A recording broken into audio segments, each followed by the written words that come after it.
what we are doing. So we try to find, so the goal here, reduce the number of multiplications. So we want to find an efficient algorithm to calculate polynomial. Yeah.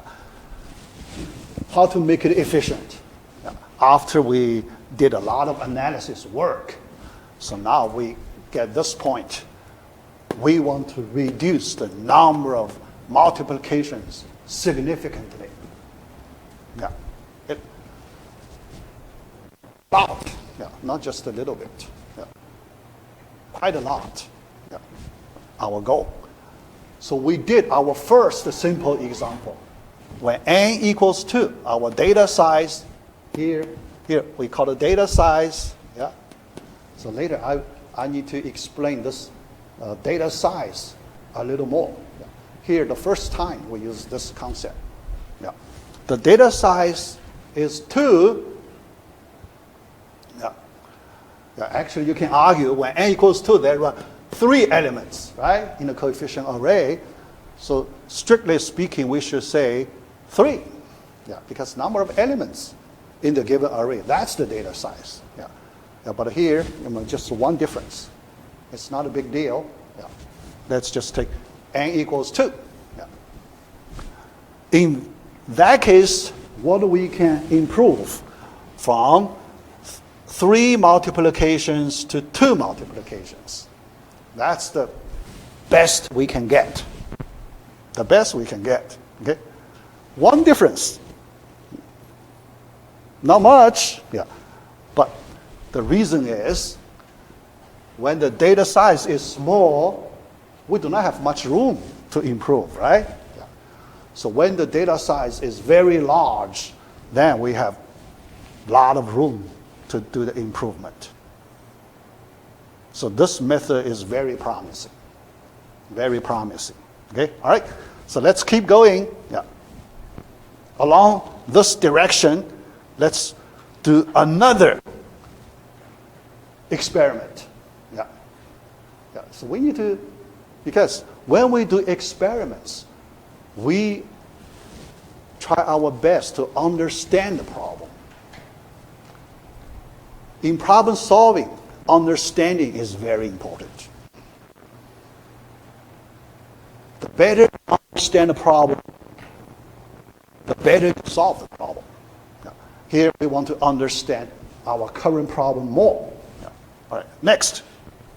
This time, we want to consider n equals 3 case. Yeah. We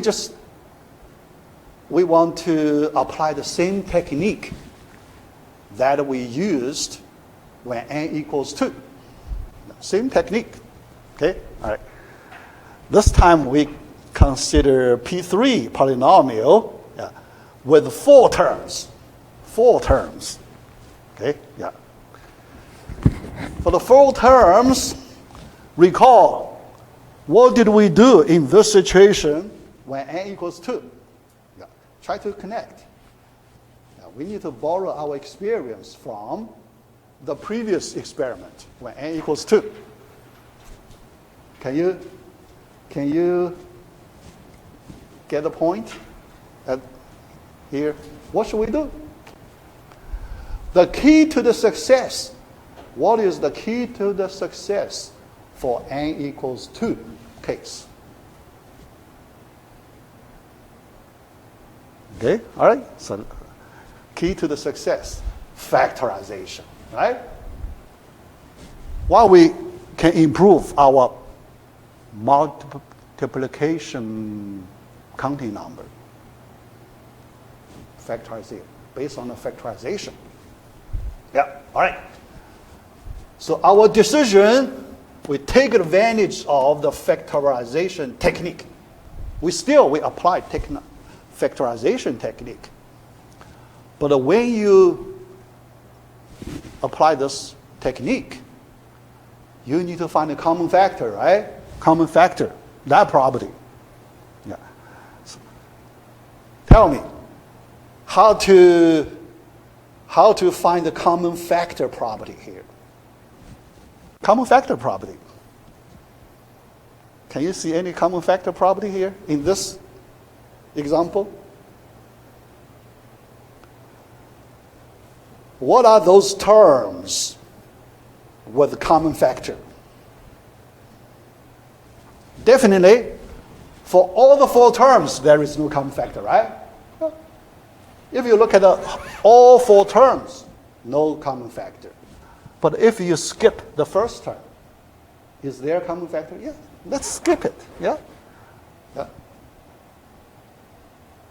So the common factor property does not have to cover all the terms, right? Then we consider the next best thing. So if you cross out the first term, that's the second best thing, right? Yeah, yeah. So we always try our best, okay? So the second best thing is, here, we want to make our common factor property cover as many terms as possible. The maximum number of terms that we can cover, the last 3 terms. How about that? Last 3 terms we can cover. Then we just do that factorization. Factor this x out. Okay? All right. Is there, can you see why this factorization way can help us reduce the number of multiplications? Think about it. Why the factorization technique is so effective here. Very effective. So think about what's the reason behind it. Can anyone see? Yeah, because that's our understanding step. Understanding, very important. So anyone can see the point why the factorization technique is so effective in helping us reduce the number of multiplications. Because we aren't multiplying x cubed times with x squared for reducing that. So it's not just x times x, and the x is allowed to distribute confidently across them. Yeah. All right. Yeah. So, yeah. So you focus on here, and you told me, the information. Yeah. So here, let me summarize what you said. Summarize. Yeah, because we need to.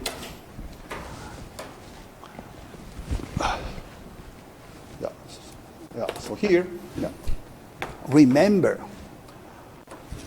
Last time, there is one important idea I mentioned last time in problem solving. So here, let me recall. Let me remind you, last time, we did one simple example last time. When we calculate x to the 4th equals x times x, after that, because we already have x squared here, right? So we just put x squared here directly last time, okay? To save one multiplication. Yeah? So we do not need to redo it. We just copy x squared, put in this location, and do the multiplication. What did we call it, this idea? We have a name for it. What did we do here? There is a, idea. That idea is quite useful in problem solving.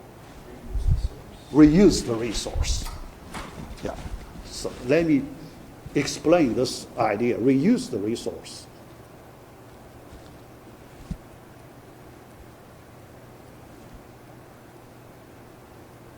This idea, very important. Here, this x squared is the resource. We treat as the resource. It is an intermediate computation results, right? Intermediate computation results. But it is useful.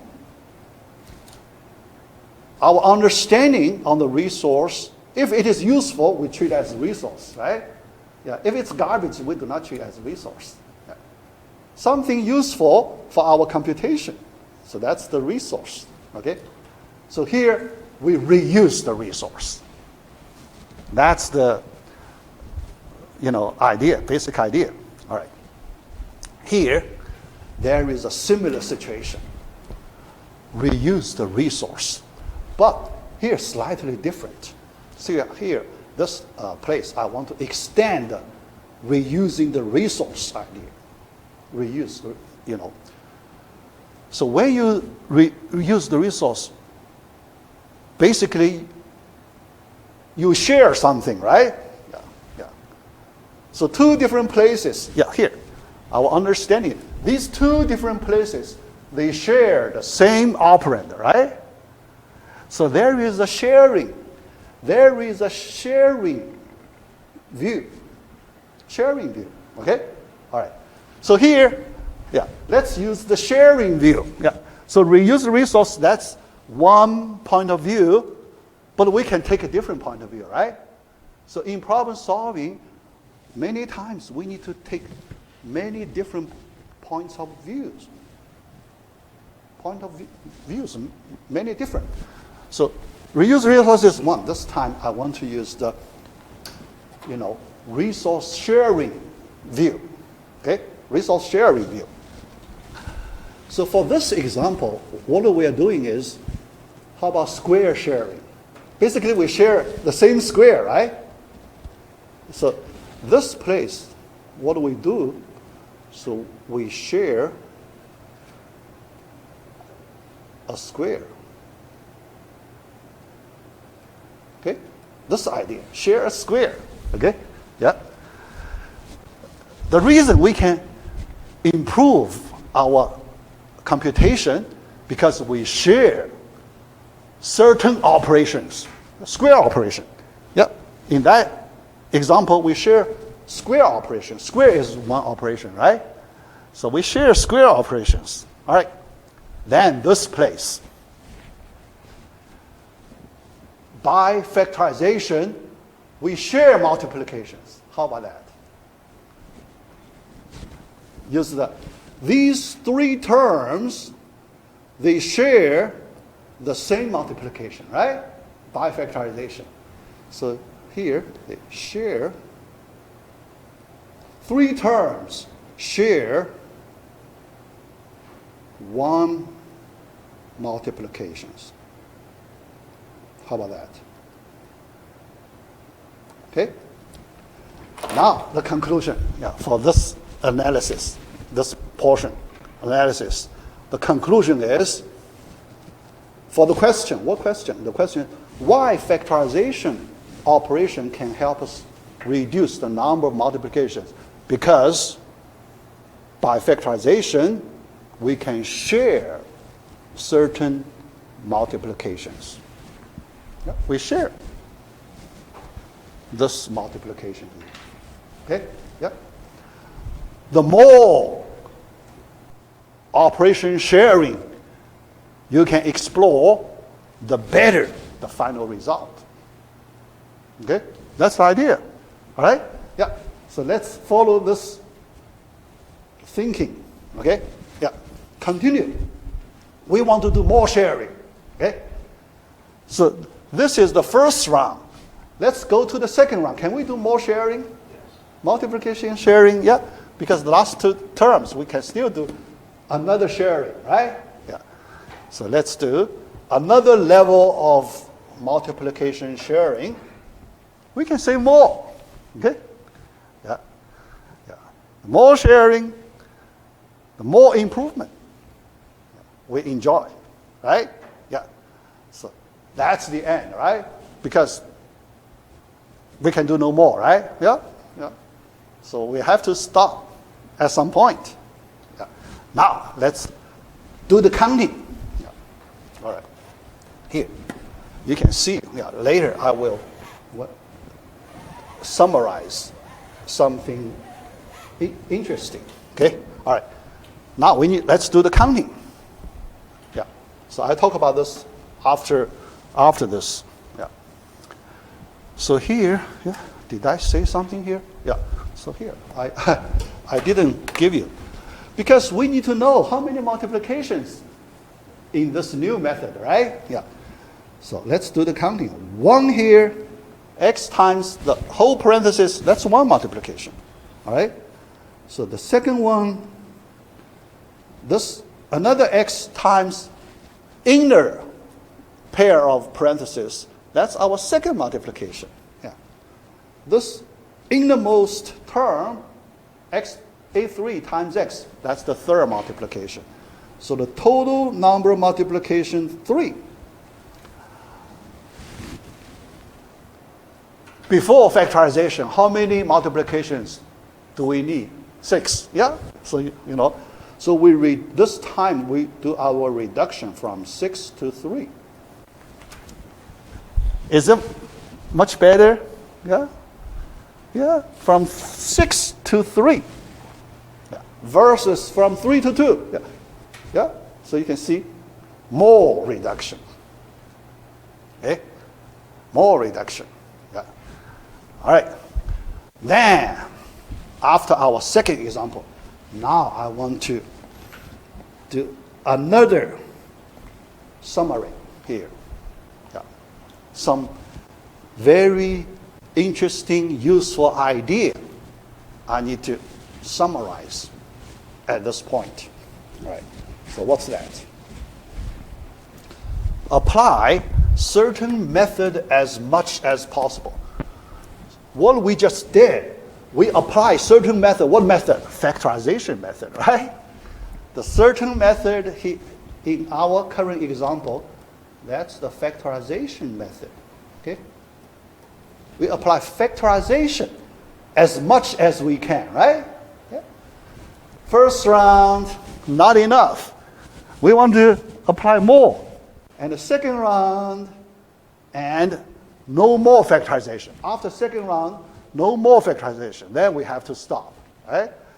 So that, what we just did, that's what we call apply certain method as much as possible. Yeah. This approach, there is a name for it. It's called a greedy algorithm. So here I want to introduce this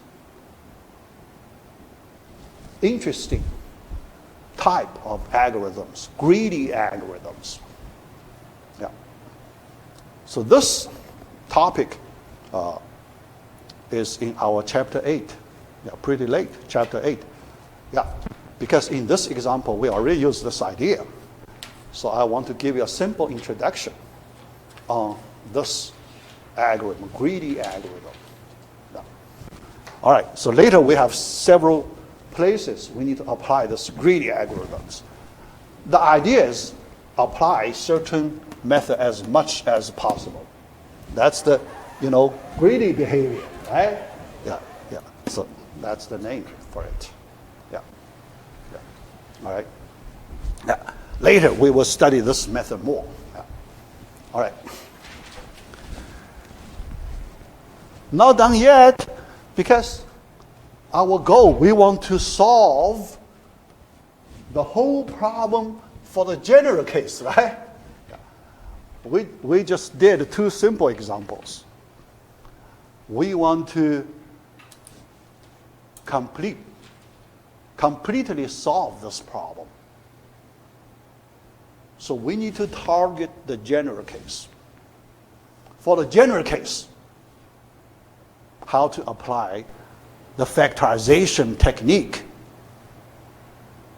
using the greedy algorithm. Greedy. Okay? Yeah. So that's our next round. Yeah. So we adjust our objective. Next round, we need to do that. All right? So the last round, yeah. Strategy, generalization, stage. Okay? All right. Do factorization as much as we can. Okay? Do factorization in a greedy way. That clock is wrong, right? Oh, that's scary. Yeah. Never moves. Yeah. That's scary. Yeah. So I need to set a timer. Otherwise, so I couldn't keep track of the time. Yeah, so because it does not change. Oh, sorry. Yeah. So let me set a timer. So so let's see.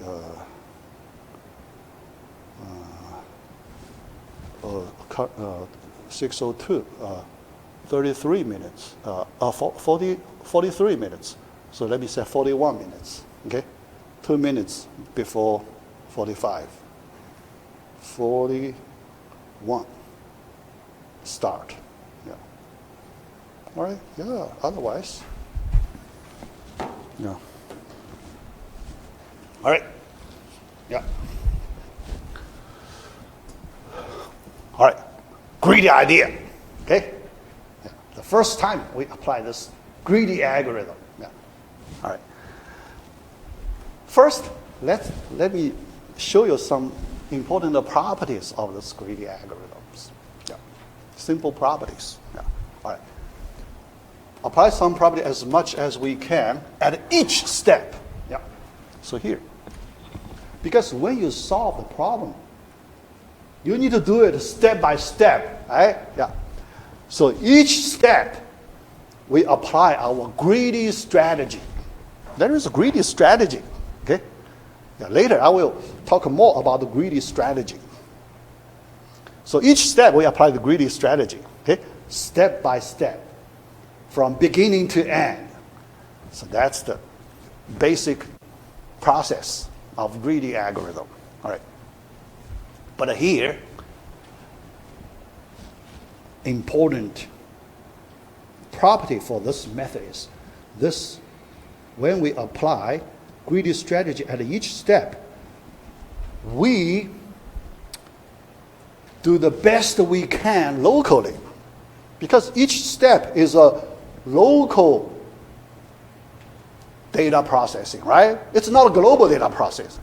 Global data processing, every time you should, work on covering all of your data. That's the global way. But here, each step, we only work on a portion of the data. So this is a local optimal approach. Each step, we only work on a portion of the data. So locally, it is optimal. Yeah. The greedy strategy, the best we can. So locally optimal, but not necessarily global optimal. Not necessarily globally optimal. Yeah. And actually, a greedy algorithm is locally optimal, yeah, because doing locally optimal data processing, that is easy to achieve. Easier to do. Globally optimal, too hard. Okay? Yeah. People cannot make it. Yeah, too hard. Yeah. We want to do globally optimal way, but most people cannot do it. Most people cannot do it. Yeah. So for that reason, then we just accept this greedy approach, locally optimal solution. Yeah, but you need to know what you get may not be the globally optimal solution. What do you get? Sometimes globally optimal when you are lucky, but most of the time you are not that lucky, so you do not get globally optimal solution. Okay?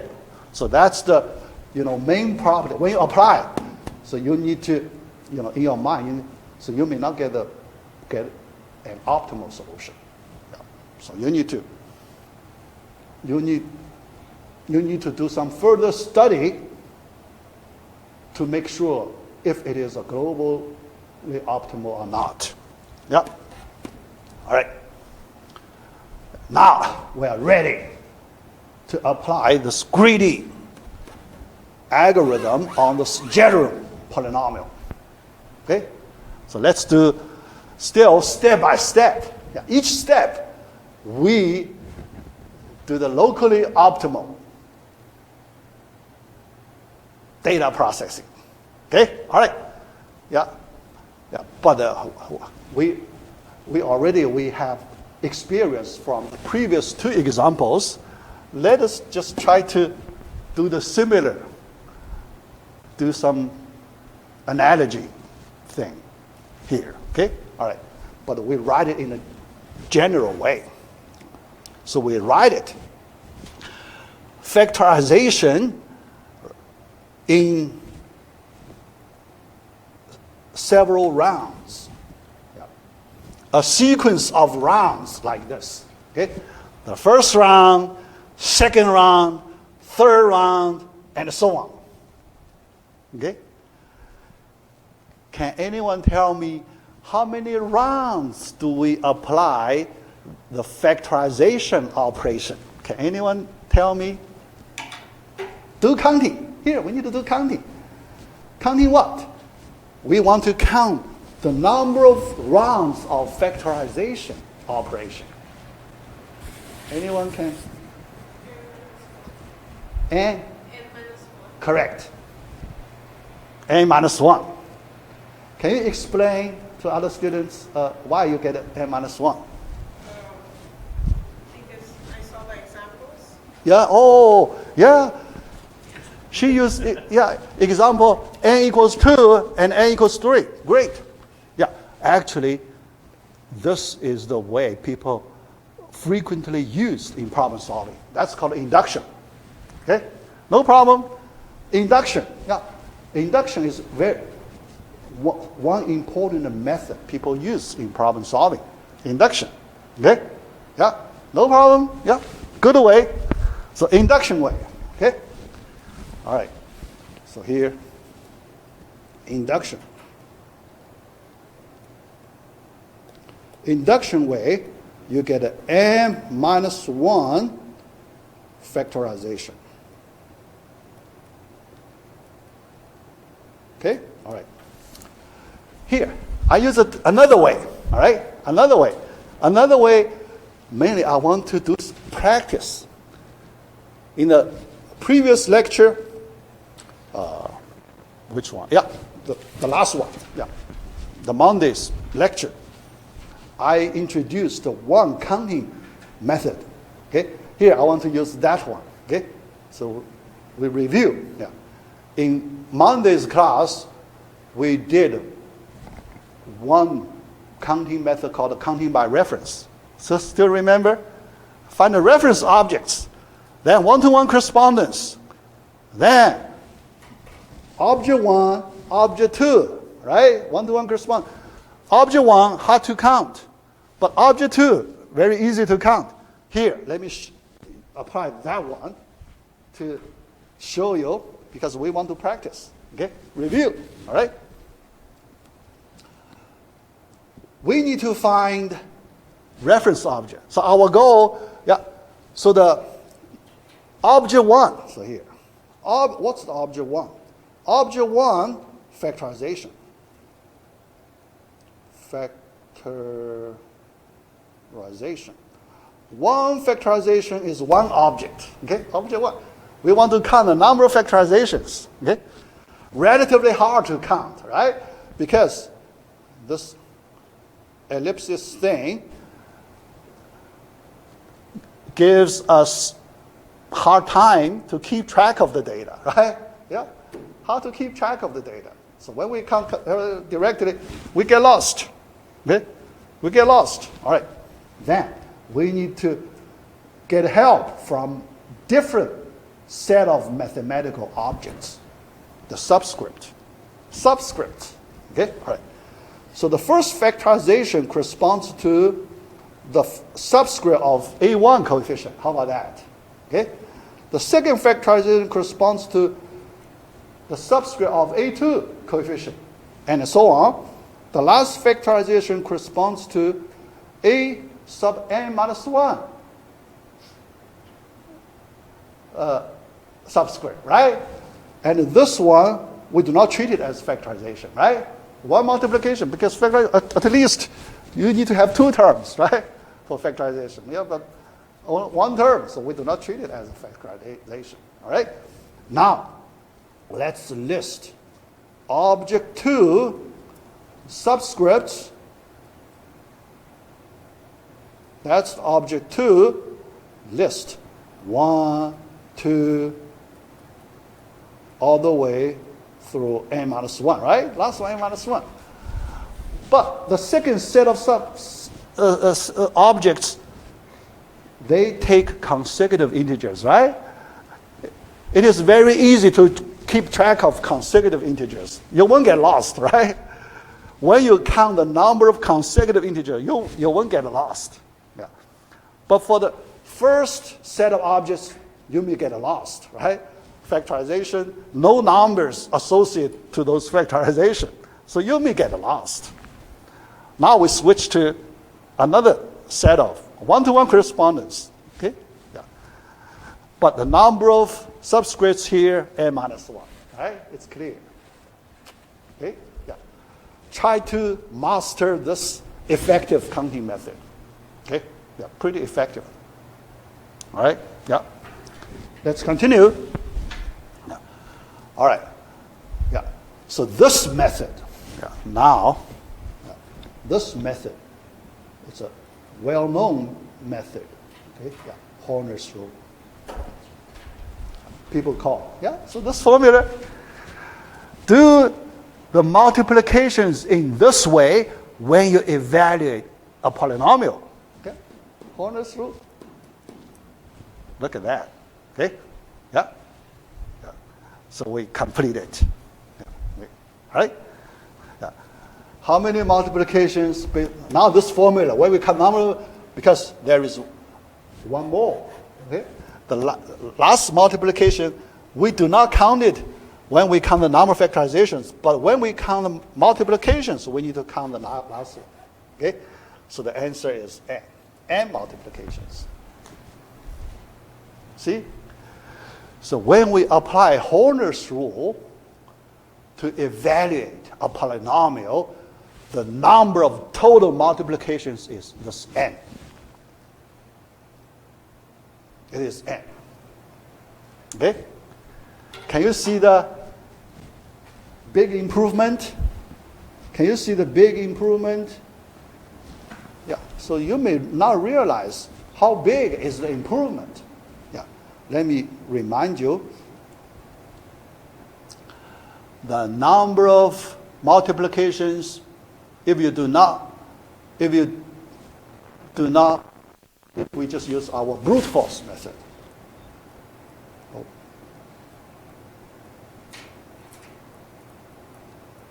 That's this formula. Okay?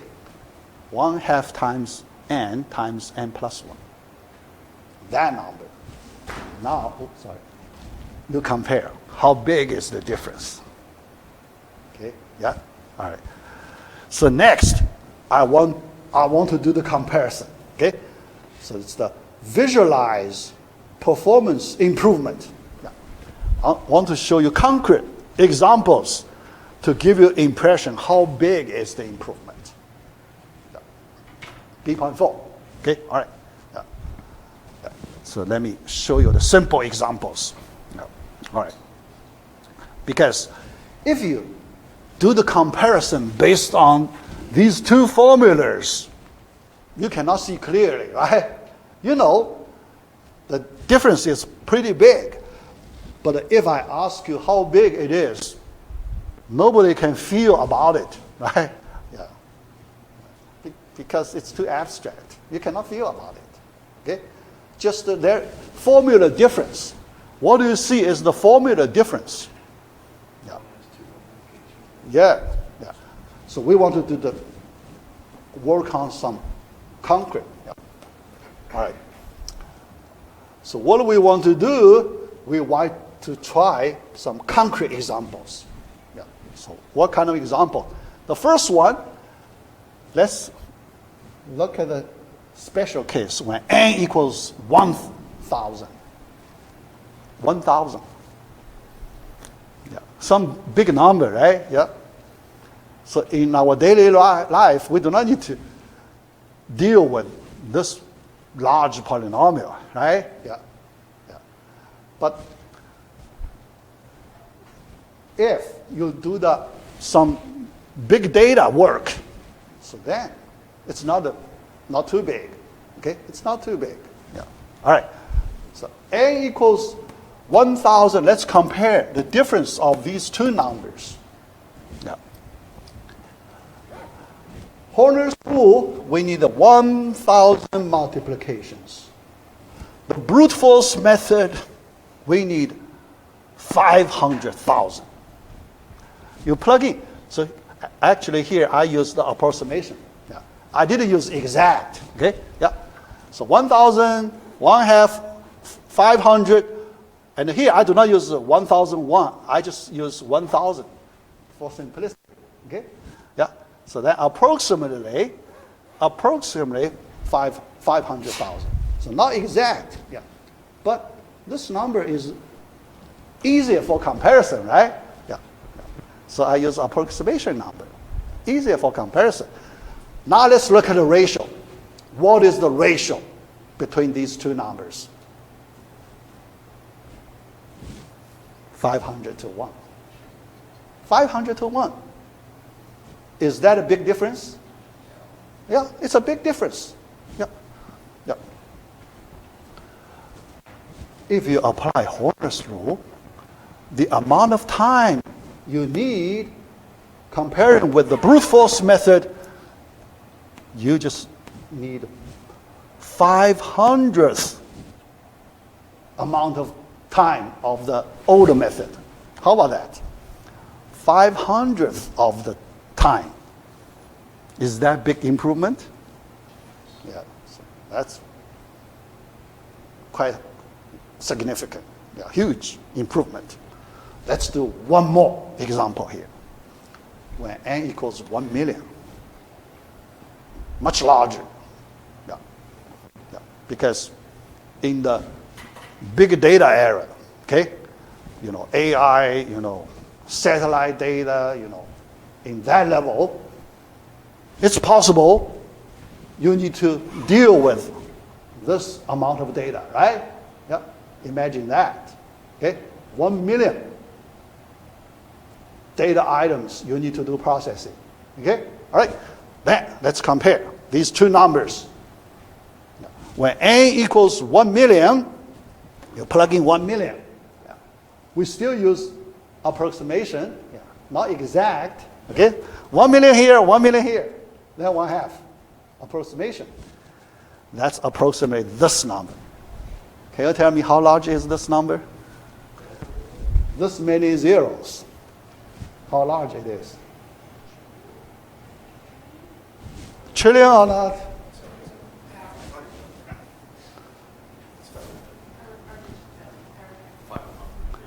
Yes, 500 billion. Yeah, because 90, that's the billion. Yeah, that's billion, okay? Yeah, but another one before 5, then you get a trillion, okay? So less than half a trillion. Yeah. But 500 billion. What's the ratio? Let's calculate the ratio for this case. 500,000 to 1. Because we cross out 6 zeros, right? We cross out 6 zeros, 500,000 to 1. That's the ratio. Is it huge? Think about it. How huge it is. Okay?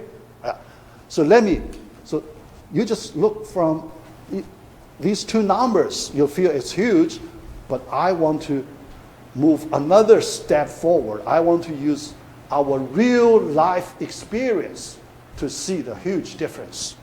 Right. Suppose this one corresponds to 1 second. Okay. Yeah. That one unit of time, we treat it as 1 second. Okay? Yeah. For simplicity, imagine how fast is 1 second, right? Yeah. If you apply Horner's rule, now you evaluate the same polynomial using two different methods. One is the brute force method. The other is Horner's rule method. All right? By Horner's rule, you need just 1 second. Okay? Yeah. But when you use the brute force method, you need a 500,000 seconds. How long it is? 500,000 seconds. So let's convert it to hours and days and see how long it is. Okay, all right? 5.8 days. Yeah, 5.8 days. Can you see the huge difference? Yeah, because you calculate the same polynomial. Okay? Yeah, so it's fair. It's a fair comparison. Same polynomial, but two different algorithms. One brute force, the other Horner's rule. Okay? Yeah. So if you apply the brute force one on a polynomial with 1 million terms, okay? 1 million terms, you need 5.8 days to get the result. Yeah, 5.8 days to get result. Okay? But you just switch to the Horner's rule, 1 second. You get the same result in 1 second. How powerful is the efficient algorithm? Yeah, impressive. Impressive. How powerful it is. Impressive, right? Yeah. Yeah. Yeah. So our first programming project, we will do comparisons between the brute force method and the Horner's rule. And we do evaluation on huge polynomials. Huge polynomials. Okay? Yeah. To see the difference. Okay? Yeah. Yeah. So this weekend, I will post our first programming project. Because we have the knowledge. Yeah, after this class, we have the knowledge to do it. Okay? Yeah. Yeah. All right. So let me come. Yeah. I have some time. I need to, 20 minutes. I need to, talk about, all right. Repeated squaring technique. Yeah. We did it in our simple example, but here I want to do a little more. Okay. This technique can help us reduce the number of multiplications. Yeah. And we also need to use this technique in our first programming project. Okay? We will compare 3 methods: brute force, repeated squaring, and Horner's rule. 3 algorithms. Okay? All right, so let's look at B.5. Yeah. But in this case, we work on the monomials, how to evaluate the monomials efficiently.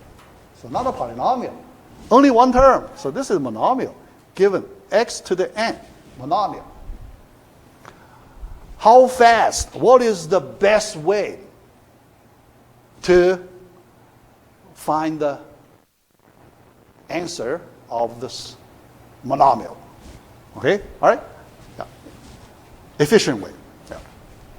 Here you can see Horner's rule doesn't work. Okay? Horner's rule doesn't work. Yeah. Because Horner's rule is for the general polynomial. Here it's not a general polynomial. Too special. So we should not apply Horner's rule here. Okay? So we have a better way to calculate monomial. Yeah.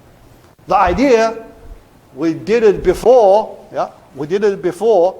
but here we need to explore more in our previous simple example. Remember, when we calculate x to the 4th, we applied this technique.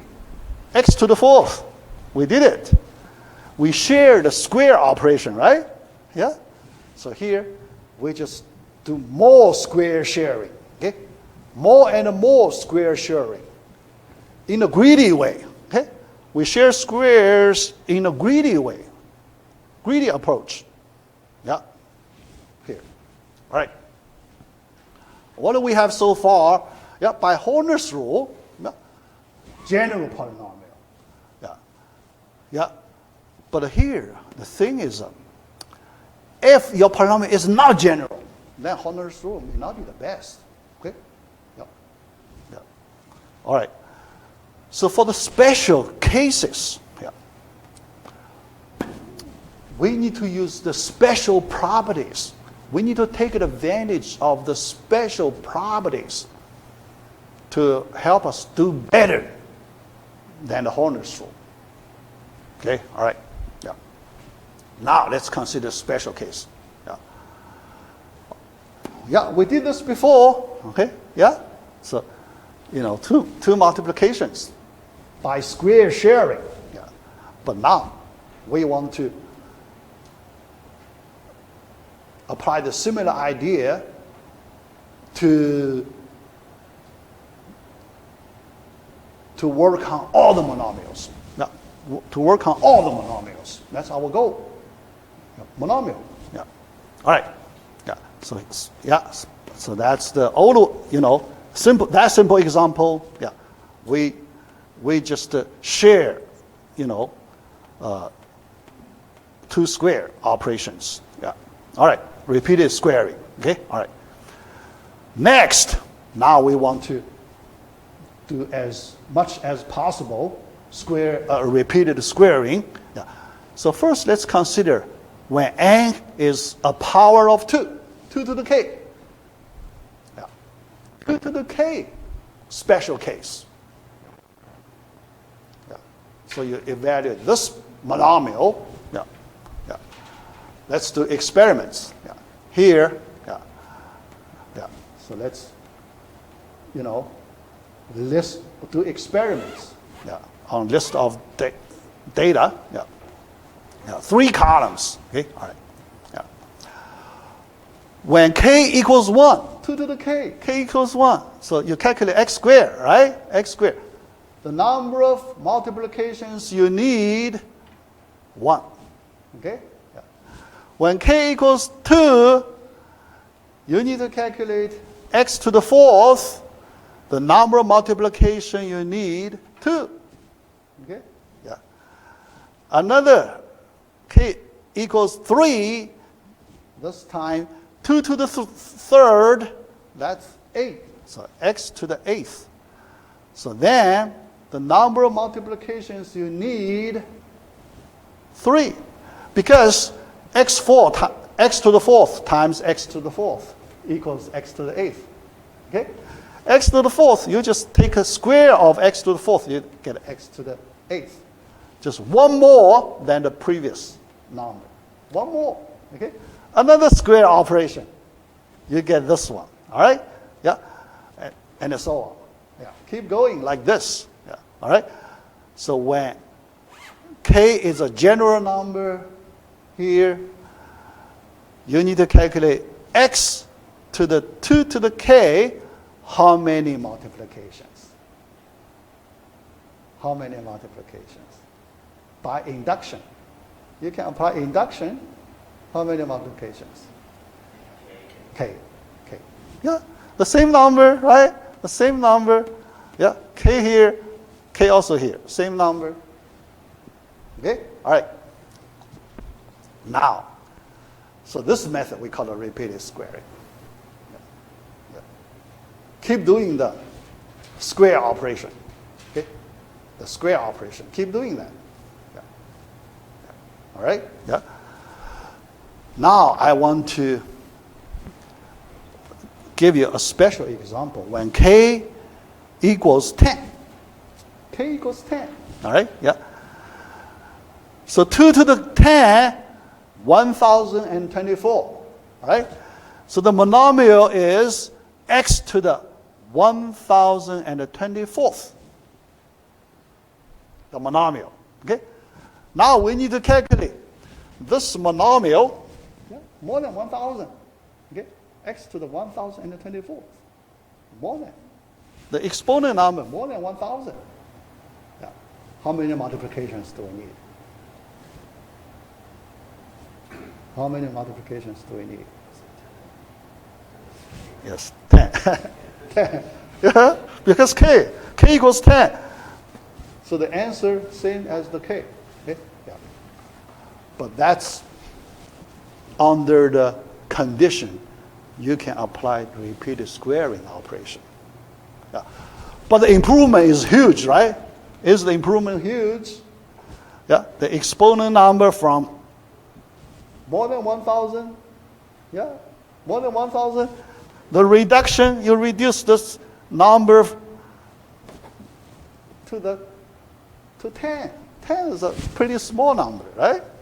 That huge reduction. That huge reduction. Okay? Yeah. Yeah. But currently, to make this method work, you need this assumption, right? Power of 2. Okay? You need this assumption, power of 2. Yeah, sorry. Yeah. Yeah. So the question is, if n is not power of 2, n is arbitrary positive integer, can we still apply this technique? Okay? Yeah. Yeah. All right. So yes, the answer is yes. The answer is yes. Yeah. So we can generalize this repeated squaring to cover the general n. Okay? Yeah. So the method is called binomial exponentiation. Binomial exponentiation. That's the topic in this section. Okay? Binomial exponentiation. Yeah. All right. Yeah. Yeah. So the essence of this method, reuse the resource as much as we can to save operations. Yeah. So here we use the intermediate results. Yeah. So when you take the first square, second square, third square, so you keep all the intermediate results. Yeah. Do not throw away. You keep them, because later you need to use those intermediate results. Yeah. So that's the way we use this reuse the resource idea. Yeah. Yeah. All right. Next. Yeah. Yeah. I want to show you the general case, not the power of 2. Yeah. Okay? Yeah. So here I use a simple example to let you see when n equals 217. Okay? It's not a power of 2. Yeah. Yeah. Yeah. But we can, so here we use the reusing the resource idea. Yeah. Repeated squaring. Yeah. But our square operations, we use square operations to generate intermediate results. That's our resource. So we maintain a resource pool, a pool of intermediate results as our resource. Then later, we need to select some of the intermediate results to make the final result. That idea. All right. What is the largest power of 2 under n? Yeah. Because we need to decompose this general integer, decompose using power of 2 to decompose this number. Yeah. So the largest power of 2 less than 217, that is 128. 2 to the 7th. Because 2 to the 8th, it's greater than 217. Okay? So that's the largest power of 2 below this number. Yeah. All right. So next question. What is the fastest way to get this monomial x to the 128th? What's the fastest way to get it? Now it's a power of 2. Okay? We want to get this number in the fastest way. Okay? Yeah? All right. 7 multiplications. The exponent number of power of 2. Exponent number k, right? Remember? K here. So our answer, the same k. Same k. 7 square operations. We get this number. Okay? All right. But we want to keep all the intermediate results and treat it as our resource. Put it in a resource pool. Okay? All right? So this list of power of 2 intermediate results, right? Yeah. That's our resource pool. How about that? We maintain our resource pool because later we need to use some of the intermediate results in this pool. Okay? We use. Here we do not know which one to use, so we just store all of them. Okay? Because the storage cost is very little, right? The storage cost, very little in computer. So we don't worry about storage cost. Okay? Yeah, so let's store them. Yeah. All of them. All right. Now, decompose the given number, 217, as a sum of powers of 2. Yeah. So that part not hard. Yeah. Let's do the first split. Yeah. We extract the largest power of 2, 128 out. The remainder is 89. Okay? Then from this 89, we extract another largest power of 2, that's 64. Right? Yeah. The remainder is 25.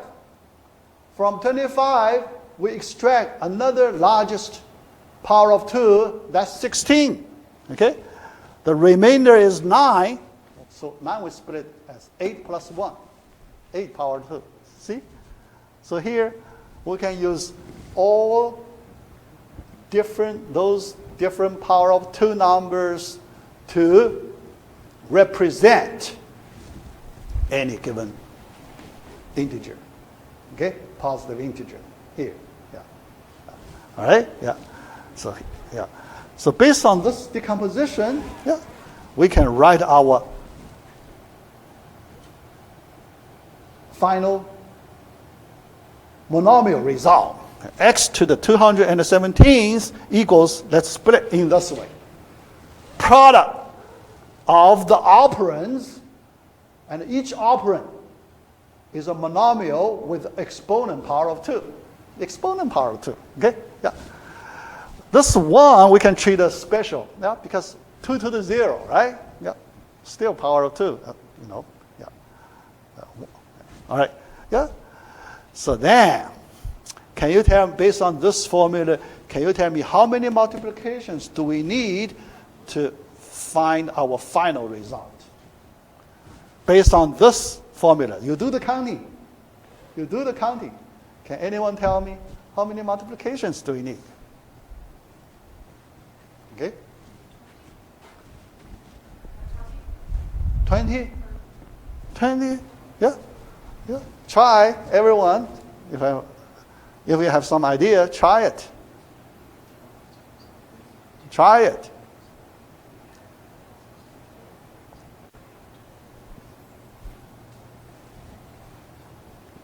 Say some number. After you try, say some number. Yeah. I want to, who will get the closest one? Also 20? 21. All right. So, yeah, so I just, write down your 21. So other students, can you do better than 21? Yeah? 7. Yeah, you tell me 7. 7, you tell me 7. I write down, okay? Yeah. Yeah. So one student gave me 21, another student gave me 7. Yeah. Any other numbers?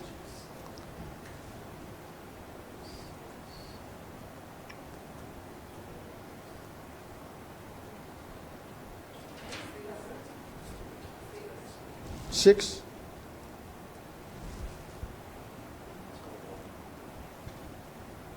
Different numbers. Only tell me the different numbers. Different from these 3 numbers.